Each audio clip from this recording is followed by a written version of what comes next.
Hello everyone, welcome back to our YouTube channel Appify. So today in this video I'll show you how to find old tweets on X or Twitters. So without getting further delay, let's jump into our video. First of all, open up X application or Twitter. Make sure you have already downloaded it. When you tap on it, it will open up this kind of interface.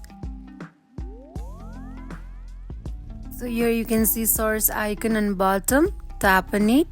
Once you tap on it, it will open up this kind of interface. Here on source bar, source for the particular user. Let's say I want to source Ariana Grande today, and give space and type in since 2023. That means it will show you all tweets from 2023, and then tap on source button on keyword. So here you can see a list of tweets since 2023 of Ariana Grande. So in this way you can find all tweets on Twitter or X application. So that is it for today. If you guys like this video, do not forget to like, comment and subscribe our channel. Thank you for watching.